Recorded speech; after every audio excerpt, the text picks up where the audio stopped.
I have to first off thank Carter for such an amazing introduction. I'm truly humbled. And I want to thank you as well for the powerful example that you set that inspires so many of us to do more to protect the health and the future of our planet.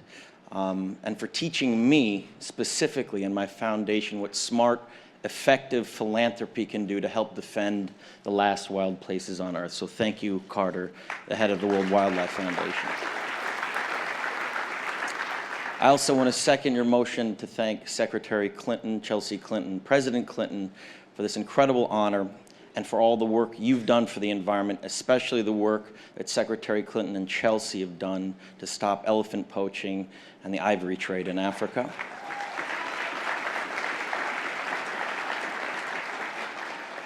But tonight, I must humbly ask you and everyone else within the sound of my voice to do more.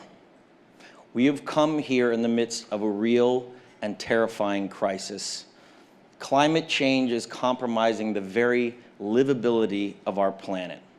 We know this. Greenhouse gases are accounting for 7 million premature deaths per year. Yet we stand by as our oceans and forests, which mitigate climate change by absorbing the world's carbon emissions, are destroyed before our very eyes. That is not dooming just ourselves, but the animal kingdom as well. And not since the age of the dinosaurs have so many species of plants and animals become extinct in such a short period of time. Many of them used to live in our oceans that are now acidifying. 90% of the world's large fish have disappeared over the past 10 years. Think of that. Several billion people depend on seafood as a dietary staple and the backbone of their livelihoods. Yet only 2% of the ocean is under protection from the very industries whose long-term sustainability depends on the vitality of these stocks. And similarly, on land, less than 12% of our forests and wildlands are protected, home to some of the world's most endangered species. Now, what does that say about us? That we care so deeply about growing our own economy, but do so little to protect our only home. Earth's critical ecosystems provide over $33 trillion of economic services to us every year, including clean air, drinking water, and a livable global climate. Yet, as I stated before, less than 3% of all philanthropic giving goes towards protecting and preserving our environment. That's ridiculous. And a fraction of that 3% goes to protecting our oceans, which is the foundation of all life on this planet. Which is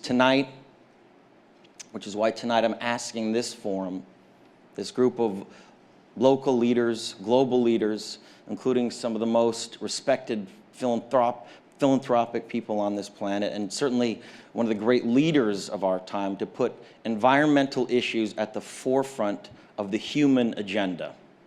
Together we can find ways to scale up funding and create intelligent partnerships. By protecting our oceans and our wildlands, we allow species to recover, local communities to thrive, and ultimately help maintain a stable climate for all life on Earth.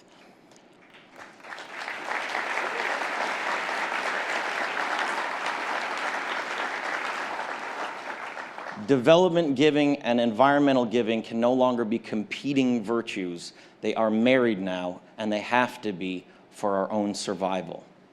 Today, we marched with over 300,000 people on the streets of New York, including world leaders, indigenous tribes, business leaders, union workers, and concerned citizens.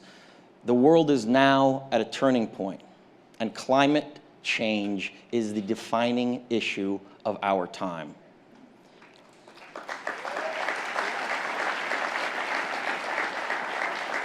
I remember interviewing President Clinton back in 1999 about climate change on ABC, and we're at a different era in history. Every week in the news, we are now seeing evidence that accelerated climate change is happening right now. And the task before us to protect this planet will require the largest movement in human history. It will have to cross all cultural, religious, and political boundaries. But the good news is the solutions are ready. And with leaders like the ones in this room who do not shrink in the face of crisis, they can rise, they can inspire, and they can contribute. And that truly is the best hope of planet Earth. I want to thank you again for this award. I'm truly honored to be here tonight. Thank you.